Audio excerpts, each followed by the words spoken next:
सभी को नमस्कार। मैं हूं डॉक्टर मनोज कुमार बत्रा, सह आचार्य रसायन शास्त्र विभाग, सम्राट पृथ्वीराज चौहान राजकीय महाविद्यालय अजमेर। आज हम एमएससी थर्ड सेमेस्टर के स्टूडेंट्स को जो बात करने वाले हैं जिस टॉपिक के संबंध में, वह है effect of geometrical isomerism and steric effect. इन दोनों बातों से पहले हम बात करते हैं कि अब तक हम लोगों ने यूवी विजिबल स्पेक्ट्रोस्कोपी में जो बातें पढ़ी हैं उससे हम आगे किस प्रकार से बढ़ने वाले हैं। अभी तक हमने पिछले बार का जो लेक्चर था उसमें हमने यूवी विजिबल स्पेक्ट्रोस्कोपी में ये बात की थी कि किस प्रकार से अनसैचुरेटेड कंपाउंड्स जिसमें पाई से पाई स्टार ट्रांजिशन होता है, उस पाई से पाई स्टार ट्रांजिशन में कौन कौन से फैक्टर्स होते हैं जो उसको प्रभावित करते हैं। पिछले बार हमने मुख्य रूप से बात की थी कि किस प्रकार से एक्सटेंशन ऑफ क्रोमोफोर जो है वो पाई से पाई स्टार ट्रांजिशन को प्रभावित करता है। जैसा हम सभी जानते हैं कि हाईएस्ट ऑक्यूपाइड मॉलिक्यूलर ऑर्बिटल से लोएस्ट वैकेंट या लोएस्ट अनऑक्यूपाइड मॉलिक्यूलर ऑर्बिटल में जब इलेक्ट्रॉन का ट्रांजिशन होता है तो उस ट्रांजिशन के लिए जो एनर्जी रिक्वायरमेंट है वो एनर्जी रिक्वायरमेंट कॉन्जुगेशन के कारण, या जिसको अपन कहते हैं एक्सटेंशन ऑफ कॉन्जुगेशन के कारण जो है वो कम हो जाती है, क्योंकि हाईएस्ट ऑक्यूपाइड मॉलिक्यूलर ऑर्बिटल से लोएस्ट वैकेंट मॉलिक्यूलर ऑर्बिटल के बीच का जो गैप है वो कम हो जाता है और उसके कारण से हम क्या देखते हैं, एक प्रकार से बैथोक्रोमिक शिफ्ट होता है। इसी तरह से एल्काइल ग्रुप का इफेक्ट भी जो है वो भी इसी प्रकार से होता है। तो हमने देखा कि किस प्रकार से ये रेड शिफ्ट होता है और वो ट्रांजिशन के अंदर हम देखते हैं कि जो वेवलेंथ है वो हायर वेवलेंथ पर शिफ्ट हो जाती है। तो ये बात हमने पिछले बार तक की थी। आज हम बात कर रहे हैं effect of geometrical isomerism and steric effect. तो देखिए, ये हमको सबको समझने की बात है। In compounds where geometrical isomerism is possible, जैसे वो कंपाउंड्स जिसमें कि ज्योमेट्रिकल आइसोमेरिज्म संभव हो, जैसे स्टिल्बिन की हम बात करेंगे, है ना। उसके अंदर आपको पता है ज्योमेट्रिकल आइसोमर्स में हम बात करते हैं दो आइसोमर्स के बारे में, सिस और ट्रांस के बारे में, या जिसको हम रिप्रेजेंट करते हैं ई और जेड आइसोमर्स के रूप में। तो जो स्टिल्बिन है उसका ई आइसोमर जो है, जो कि ट्रांसफॉर्म होगा, वो it absorbs at a longer wavelength with greater intensity than Z isomer which is cis stilbene due to steric effect. अब देखिए, जो स्टिल्बिन है उसमें क्या है, उसमें एक डबल बॉन्ड के ऊपर दो फिनाइल रिंग्स जो हैं वो अलग अलग कार्बन्स पे जुड़ी हुई हैं। तो जब उसका ई कॉन्फॉर्मेशन होगा तो ई कन्फॉर्मेशन में वो जो दोनों रिंग्स होंगी वो फिनाइल रिंग्स या बेंजीन रिंग जिसको अपन कहें, वो एक दूसरे के अपोजिट या ट्रांस डायरेक्शन में होंगी, और जेड के अंदर वो सिस डायरेक्शन में होंगी। तो हम कह सकते हैं कि जब वो सिस फॉर्म में होगा तो उसकी जो कोप्लेनैरिटी है वो समाप्त हो जाएगी, उसकी कोप्लेनैरिटी जो है वो खत्म हो जाएगी। तो coplanarity is needed for the most effective overlap of the pi orbitals and increase ease of pi to pi star transition. देखिए, ये सामान्य बात है कि हम कहते हैं कि किसी भी कंपाउंड की कोप्लेनैरिटी जो है वो उसके रेजोनेंस के लिए रिस्पॉन्सिबल है। साथ ही उसमें हम कहते हैं कि पाई से पाई स्टार ट्रांजिशन होने के लिए उसके लिए भी उसकी कोप्लेनैरिटी, जो effective pi to pi star transition के लिए मॉलिक्यूल जितना अच्छा कोप्लेनर होगा उसमें उतना ही स्मूथ या effective pi to pi star transition होगा। तो क्या होगा, जेड फॉर्म में ये कोप्लेनैरिटी नहीं है, लेकिन ई फॉर्म में ये कोप्लेनैरिटी है। ये हमको अभी हम इसके आगे स्ट्रक्चर देखते हैं तो उससे हमको ये बात अच्छी तरह से समझ में आएगी। The Z isomer is force into a non polar conformation due to steric effect. तो देखिए, यहाँ पर ये देख सकते हैं कि ये पहला लेफ्ट हैंड साइड में जो ट्रांस स्टिल्बिन है उसमें दो फिनाइल रिंग्स हैं जो कि डबल बॉन्ड के ऊपर अटैच्ड हैं और ये ट्रांस पोजिशन में है। इसके लिए लैम्डा मैक्स की वैल्यू जो है वो 295 नैनोमीटर है और एप्सिलॉन की वैल्यू 27,000 है। और सिस फॉर्म, जिसको हम सिस स्टिल्बिन कह रहे हैं, इसके अंदर लैम्डा मैक्स की वैल्यू 280 है और एप्सिलॉन यानी इंटेंसिटी की वैल्यू 13,500 है, जो कि इसकी बिल्कुल हाफ है। तो हम देखते हैं कि जो सिस फॉर्म है वो कोप्लेनर नहीं है, जबकि ट्रांसफॉर्म जो है वो कोप्लेनर है। तो ट्रांसफॉर्म कोप्लेनर है तो उसमें पाई से पाई स्टार ट्रांजिशन जो है वो काफ़ी स्मूथ होता है, उसके लिए कम एनर्जी की रिक्वायरमेंट होती है, तो वेवलेंथ जो है उसके लिए ज़्यादा चाहिए।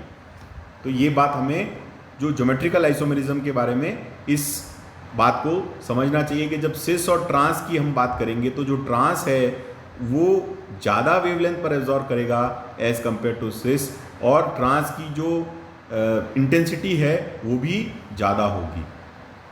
सो as a rough rule of thumb, the greater the distance between the ends of a conjugated chromophore greater is epsilon max. तो यानी कि जो क्रोमोफोर के एंड्स के बीच में जितना ज़्यादा जो है डिस्टेंस होगा, वहाँ पर जो है एप्सिलॉन की वैल्यू उतनी ही ज़्यादा होगी। तो ये लैम्डा की वैल्यू और एप्सिलॉन की वैल्यू जो है वो इस बात पे डिपेंड करिए कि उनके दोनों जो क्रोमोफोर के जो एंड्स हैं उनके बीच का जो डिस्टेंस है वो कितना है। फिर नेक्स्ट है effect of s cis and s trans conformation. पहले अभी हमने बात की ज्योमेट्रिकल आइसोमर्स की, अब हम बात कर रहे हैं कॉन्फॉर्मेशन की बारे में। तो an acyclic diene largely exist in preferred S trans, that is transoid conformation, as is so in case of butadiene. जैसे हम बात करते हैं ब्यूटाडाइन के अंदर, ब्यूटाडाइन जो है वो दो फॉर्म में रह सकता है, एस ट्रांस एस सिस के फॉर्म में और एस ट्रांस के फॉर्म में। देखिए यहाँ पर क्या है, ब्यूटाडाइन जो है वो 1,3 ब्यूटाडाइन के ये ए साइक्लिक डाइन है, यानी साइकिल में नहीं है, ए साइक्लिक है, बिना साइकिल वाला डाइन है। तो यहाँ पर सिंगल बॉन्ड के अलोंग जो है रोटेशन से क्या हो सकता है, जो डबल बॉन्ड्स की कॉन्फॉर्मेशन है वो अलग अलग हो सकती है, यानी कि वो सिस फॉर्म में भी हो सकते हैं और ट्रांस फॉर्म में भी हो सकते हैं। जैसे हम देख सकते हैं कि जो है 2-3 के बीच में सिंगल बॉन्ड के रोटेशन से क्या होता है, ये चेंज हो जाता है। तो एस सिस जो है वो 2.5% है और एस ट्रांस जो है वो 97.5% है। ये 1,3 ब्यूटाडाइन के अंदर सिंगल बॉन्ड के अलॉन्ग रोटेशन से इस तरह के दो कॉन्फॉर्मर्स जो हैं वो बनते हैं। तो हम देख सकते हैं कि प्रीडोमिनेटली जो है वो ट्रांस कॉन्फॉर्मर के रूप में रहता है। This is so since most acyclic dienes can rotate about the central single bond to give either a cisoid or transoid conformation. तो इसको हम कह सकते हैं सिसॉइड और ट्रांसॉइड कॉन्फॉर्मेशन दोनों पॉसिबल हैं, लेकिन यहाँ पर ट्रांस जो है वो ज़्यादा फॉर्म में होता है। It is predominantly in the trans form. When a diene forms a part of a ring, देखिए अब जो है डाइन जो है अगर एक रिंग का पार्ट बनती है, तो अब देखिए इसके अंदर इसमें नीचे की तरफ हम देख सकते हैं कि 1,3 ब्यूटाडाइन जो है जो कि एस ट्रांसफॉर्म में है, इसके लिए लैम्डा की वैल्यू कितनी है 270 नैनोमीटर और एप्सिलॉन यानी इंटेंसिटी है 21,000। अब यही 1,3 ब्यूटाडाइन का सिस्टम जो है अगर एक रिंग में हो यानी उसका सिस कॉन्फॉर्मेशन हो तो ये कहलाएगा 1,3 cyclohexadiene, that is s cis conformation में ये जो दो डबल बॉन्ड्स हैं, और इसके लिए लैम्डा की वैल्यू जो है वो ज़्यादा है, वो 256 नैनोमीटर है, और एप्सिलॉन की वैल्यू जो है वो एस ट्रांस के कंपैरिजन में कम होती है, दैट इज 8,000 होती है। तो इसको हम जो है यहाँ पर और अच्छी तरह से समझ सकते हैं। तो हम बात कर रहे हैं कि when a dyne forms a part of a ring system as in 1,3 cyclohexadiene, है ना, अगर वो एक रिंग सिस्टम का पार्ट है जैसा कि 1,3 साइक्लोहेक्साडाइन की हम बात करेंगे, it is forced into s cis और सिसॉइड कॉन्फॉर्मेशन। यदि मान लीजिए एक रिंग के अंदर अगर डाइन है तो जो है जैसे एक ही रिंग के अंदर, एक मोनोसाइक्लिक रिंग के अंदर अगर डाइन्स हैं तो वो किस फॉर्म में होंगे, वो सिसॉइड कॉन्फॉर्मेशन के फॉर्म में होंगे।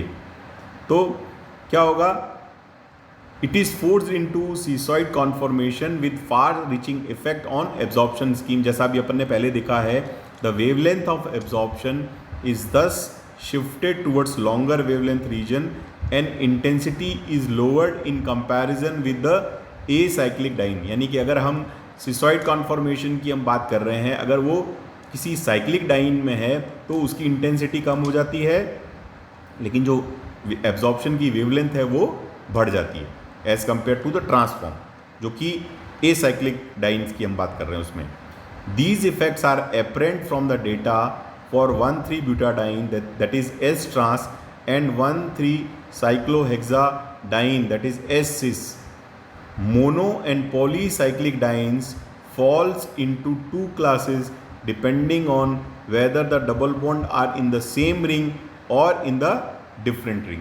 तो जैसे मोनो और पॉलीसाइक्लिक डाइन्स में 2 प्रकार की क्लासेस बन सकती हैं, जिसमें कि ये जो डाइन कंपोनेंट है ये एक ही रिंग में है या दो अलग अलग रिंग्स में स्प्रेड हुआ है। इसको हम कहते हैं होमोसाइक्लिक एंड हेट्रोसाइक्लिक डाइन्स, जिसके बारे में अभी अपन आगे बात कर रहे हैं।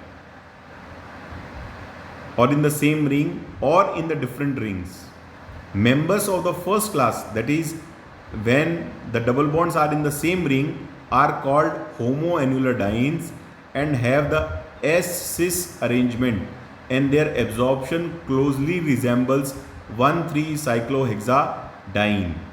The heteroannular diene, the second category, are S-trans and are spectrally related to butadiene. अब देखिए यहाँ पर देखेंगे हम, जो हमारे लेफ्ट हैंड साइड में है, इसमें क्या है, इसमें जो दोनों डबल बॉन्ड्स हैं वो एक ही रिंग के अंदर स्थित हैं और इसको हम कहते हैं एस सिस कॉन्फॉर्मेशन है। तो यहाँ पर जो डबल बॉन्ड एक ही रिंग में है तो इसको हम कहते हैं होमोएन्युलर, दैट मीन्स एक ही रिंग में दोनों डबल बॉन्ड्स स्थित हैं। तो इसके लिए लैम्डा मैक्स की वैल्यू जो है वो हमने पहले ही बात की है, लैम्डा मैक्स की वैल्यू जो है वो किससे मैच करेगी, साइक्लोहेक्साडाइन कंपोनेंट से मैच करेगी, जो कि 273 नैनोमीटर है और उसका एप्सिलॉन की वैल्यू जो है वो 5000 से 15000 है। दूसरा कंपोनेंट जो राइट हैंड साइड में है इसको हम कहते हैं हेट्रोएन्युलर डाइन, जो कि जो डबल बॉन्ड है वो दो डिफरेंट रिंग्स में स्प्रेड हुए हुए हैं, यानी कि जो डाइन कंपोनेंट है वो एक रिंग में स्थित ना होकर दो रिंग में स्थित है, इसलिए इसको हम क्या कहते हैं, ट्रांसॉइड या ट्रांसफॉर्म जो है उसमें हमें नज़र आता है और एप्सिलॉन की वैल्यू इसमें ज़्यादा हो जाती है 12,000 से 28,000 और लैम्डा मैक्स की वैल्यू जो है वो कम होती है। तो जो हेट्रोएन्युलर डाइन है उसके लिए लैम्डा मैक्स की वैल्यू कम है और होमोएन्युलर डाइन के लिए लैम्डा मैक्स की वैल्यू ज़्यादा है, और जबकि होमोएन्युलर डाइन जो है वो उसकी इंटेंसिटी जो है वो हेट्रोएन्युलर डाइन से कम होती है। तो ये जब हम अभी इसके बाद जो नेक्स्ट टॉपिक लेंगे, जो calculation of lambda max by using Woodward-Pfizer rule जो है, वहाँ पर ये सब बातें हमें को ध्यान रखनी है कि कौन सा होमोएन्युलर डाइन होता है और कौन सा हेट्रोएन्युलर डाइन होता है। वैसा जब भी डाइन किसी एक पर्टिकुलर रिंग में ना होकर किसी दो रिंग में स्प्रेड होता है तो उसको हेट्रोएन्युलर डाइन बोलते हैं, और अगर मान लीजिए डाइन कंपोनेंट एक ही किसी रिंग में है तो उसको होमोएन्युलर डाइन बोलते हैं। तो यहाँ लिखा है homoannular diene is bathochromically shifted by 39 nanometre compare to the heteroannular diene. तो यहाँ पर जो होमोएन्युलर डाइन है उसका जो लैम्डा मैक्स की वैल्यू है वो लगभग 39 नैनोमीटर जो है वो हेट्रोएन्युलर डाइन से अधिक होती है। फिर है effect of alkyl substituent and ring residues. देखिए, each alkyl substituent or ring residue attach to the conjugated diene chromophore displaces lambda max by about 5 nanometre towards longer wavelength. मान लीजिए कोई भी एल्काइल ग्रुप जुड़ा है या रिंग रेजिड्यू जुड़ा है, वो क्या करेगा, वो लैम्डा मैक्स की वैल्यू को 5 नैनोमीटर लॉन्गर वेवलेंथ पर शिफ्ट कर देता है। दस कंपेयर्ड विद ब्यूटाडाइन जिसके लिए लैम्डा मैक्स 217 है, इन 2,3 डाईमिथाइल 1,3 ब्यूटाडाइन, यानी कि दो मिथाइल ग्रुप जिसमें 1,3 ब्यूटाडाइन के ऊपर लगे हों उसकी हम बात कर रहे हैं। The two added methyl groups on carbon number 2 and 3 of the basic conjugated diene system result in a 5+5 that is 10 nanometre increase in lambda max value. तो हम बात कर रहे हैं कि 2,3 डाईमिथाइल 1,3 ब्यूटाडाइन के अंदर जो लैम्डा मैक्स की वैल्यू है वो 10 नैनोमीटर ज़्यादा होगी, क्योंकि यहाँ पर दो मिथाइल ग्रुप जो हैं 2 और 3 पोजीशन पर अटैच हैं एज कंपेयर टू 1,3 ब्यूटाडाइन के कंपैरिजन में। इस स्कीम को भी अपन आगे देखते हैं।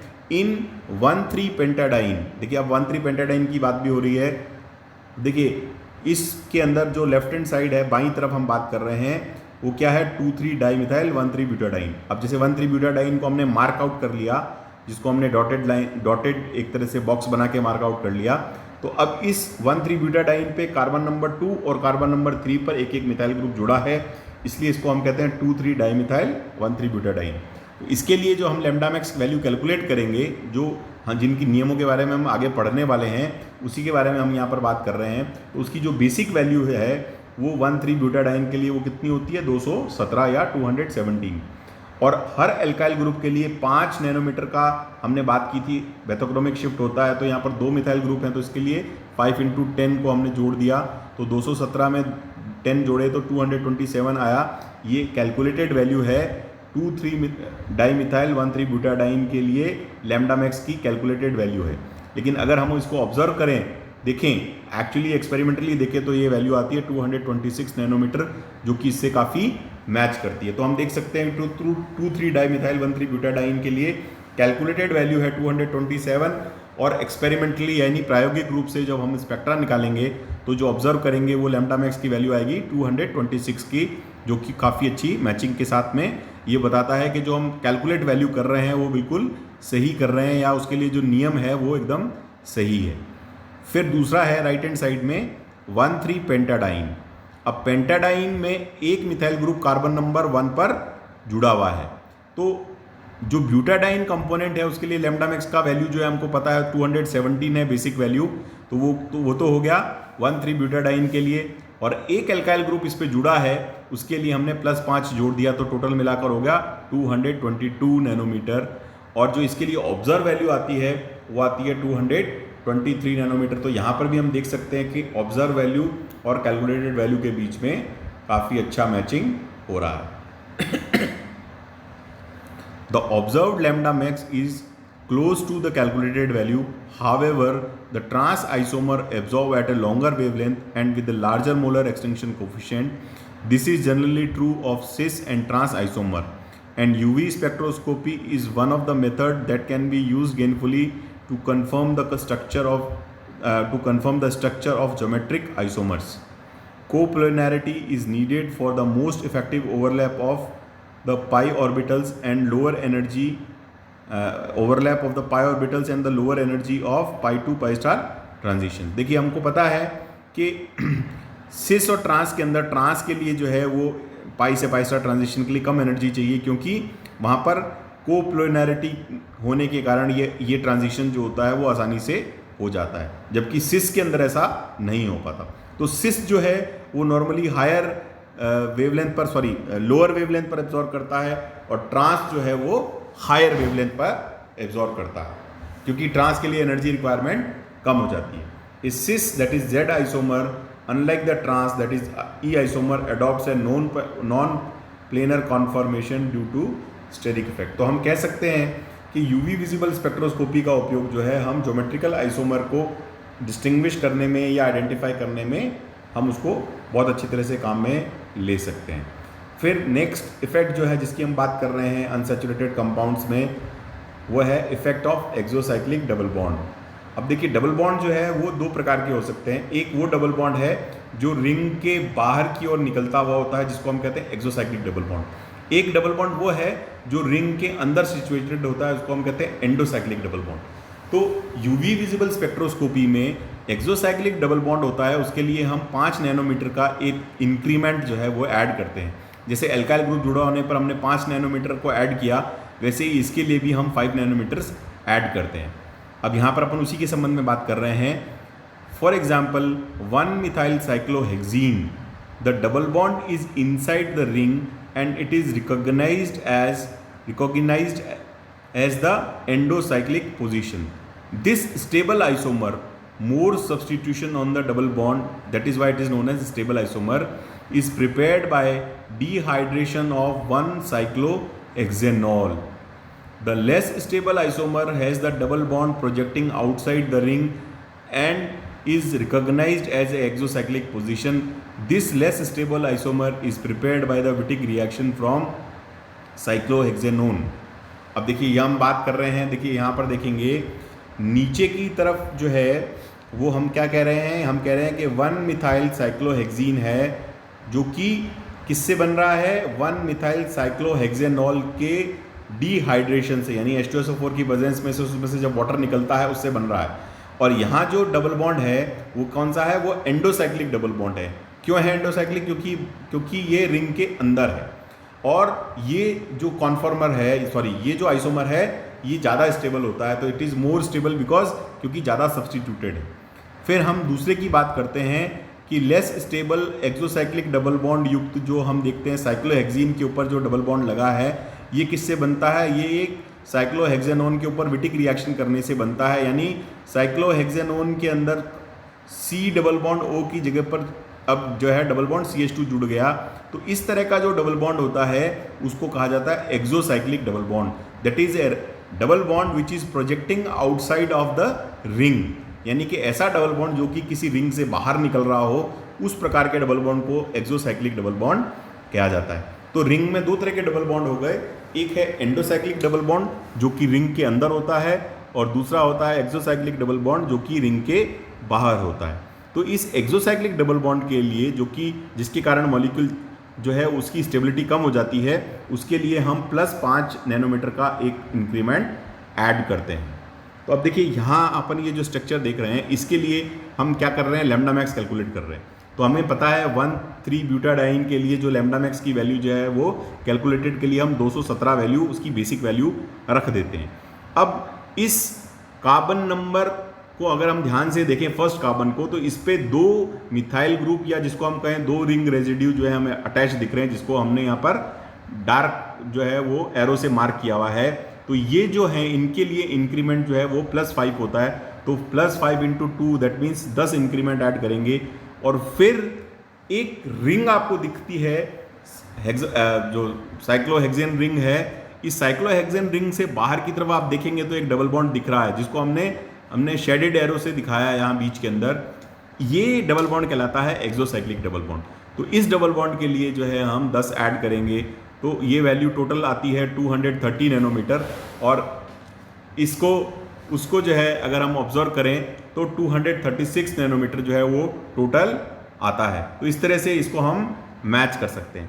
फिर अब हम बात कर सकते हैं एक्सोसाइक्लिक डबल बॉन्ड की लोकेशन के बारे में। The location of double bond causes a displacement of lambda max by 5 nanometre towards longer wavelength, that is red shift is observed. The compound 1 जिसकी हमने अभी बात की may be regarded as one three butadiene derivative in which 2 hydrogen atoms of one of the terminal CH2 groups are replaced by 2 ring residues। यानी कि ये जो हमने बात की है यहाँ पर 2 हाइड्रोजन जो है वो 2 रिंग रेजिड्यूज से रिप्लेस हो जाते हैं। And these are equal to 2 alkyl substituents see fully filled arrows. जैसे आप इस एरो में देख सकते हैं, these ring residues add 2 + 5 that is 10 nanometres. Since the double bond attached to the cyclohexane is exocyclic, therefore the additional 5 nanometer must be added. Thus it is important to locate the exocyclic positions of double bond in a compound। देखिए यहाँ पर positions बताई गई हैं exocyclic double bonds की, जिसको हम mark out कर सकते हैं कि वो एक्सोसाइक्लिक डबल बॉन्ड है। तो उसके लिए हम +5 का एक इंक्रीमेंट ऐड करते हैं। जैसा अपन ने एक में देखा था, वहाँ पर 2 हाइड्रोजन्स को रिप्लेस करके हमने 2 एल्काइल ग्रुप या जिसको अपन 2 रिंग रेजिड्यूज मान सकते हैं उससे रिप्लेस कर दिया। तो इस तरह से हम कह सकते हैं कि जो डबल बॉन्ड है उसमें एंडोसाइक्लिक और एक्सोसाइक्लिक डबल बॉन्ड जो है वो काफ़ी इंपॉर्टेंट रोल प्ले करते हैं। और एक्सोसाइक्लिक डबल बॉन्ड के लिए स्पेशली विशेष रूप से हम +5 नैनोमीटर का इंक्रीमेंट यानी बैथोक्रोमिक शिफ्ट उसमें ऐड कर देते हैं। तो इस तरह से हम लैम्डा मैक्स कैलकुलेशन में इन सब बातों का, इन सब फैक्टर्स का जिनकी हमने बात की, कॉन्जुगेशन के बारे में हमने बात की, ज्योमेट्रिकल आइसोमेरिज्म के बारे में बात की, कॉन्फॉर्मेशन के बारे में बात की, डबल बॉन्ड की बात की, प्रेजेंस के बारे में बात की, ये सब जो है अपना अपना रोल प्ले करते हैं। और इसके बेसिस पे जो है हम लैम्डा मैक्स के कैलकुलेशन के रूल्स जो हैं वो उनके बारे में नेक्स्ट टर्न पे बात करेंगे। तो आप सभी का बहुत बहुत धन्यवाद।